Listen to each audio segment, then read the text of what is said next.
Баршаңызға сәлем, каналыма қош келдіңіздер. Бүгін біз лимонник жасайтын боламыз. Менімен бірге болыңыздар. Ең алдымен ұнға қопсытқыш және тұз саламын.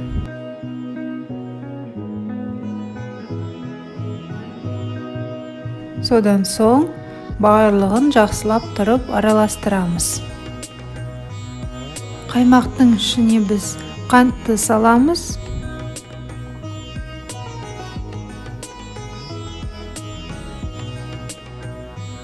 Және ванилинді қосамыз. Ванилиннің орнына ванильді қантты қосуға болады. Содан соң барлығын жақсылап тұрып араластырамын. Ұнды қоспамыздың ішіне сары май қосамыз. Сары май немесе маргарин 82%-дан кем емес. Және де жақсылап тұрып араластырып, майымызды ұнмен бірге үгітеміз. Май суытылған болу қажет, жаңа ғана тоңазытқыштан алынған. Сонда ол жақсы үгітіледі. Осылайша жақсылап тұрып үгітіп алдым. Енді осыған біз қаймақты қосамыз. Осыдан қамыр илеп аламын. Осындай қамыр жықты, қолға жабыспайтындай. Қамырды мен екіге бөлемін. Қамырдың кіші бөлігін осындай формаға келтіріп, пищевой пленкаға немесе целлофанға салып, морозильникке 1-1,5 сағатқа қалдырамын. Ал екінші үлкендеу бөлігін майланған форманың ішіне салып, жаямын. Пирогтың формасын келтіремін. Осылайша жайып аламын.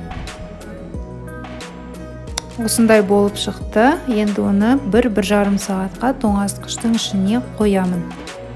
Әзірше біз лимонниктің начинкасын даярлаймыз. Ол үшін мен 1 апельсинді осылайша етіп тураймын. 4 бөлікке. Апельсинді сонымен қатар алмамен де алмастыруға болады. Ол да дәмді болып шығады.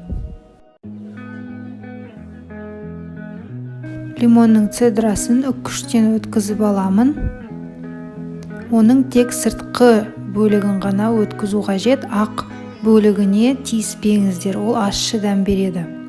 Осылайша өткізіп алдым. Енді лимонды сыртқы ақ қабығынан тазалап аласыз да, турайсыз.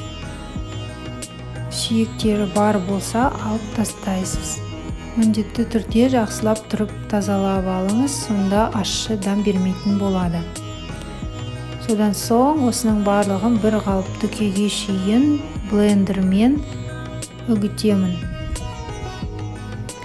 Осындай болды. Осыған крахмал қосам. Және де қант қосам. Жақсылап тұрып араластырамын.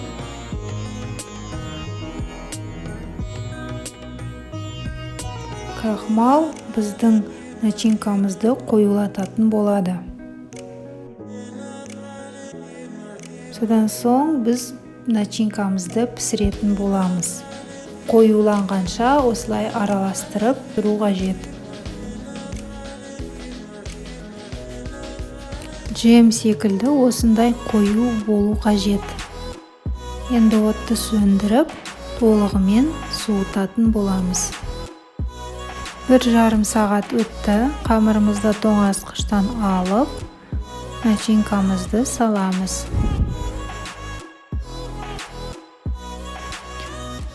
Начинканы бетін бір қалыпты етіп істеймін. Осылайша қамырдың екінші бөлігін мұздатқыштан алып шығамын да үлкен теркадан өткізетін боламын. Ол қатып тұр, сонда жақсы өткізіледі.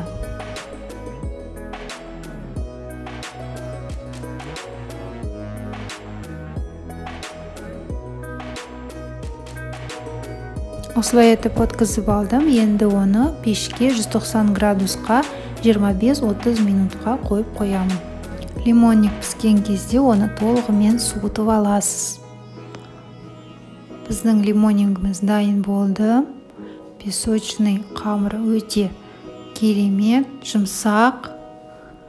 Ішіндегі начинкасы тіл үйіретін дәмді болып шықты. Міндетті түрде жасап көріңіздер. Осындай жұмсақ, керемет болып шықты. Видеоға лайк басып, тіркеліп қоюды ұмытпаңыздар. Әлі де көп рецепттер болады.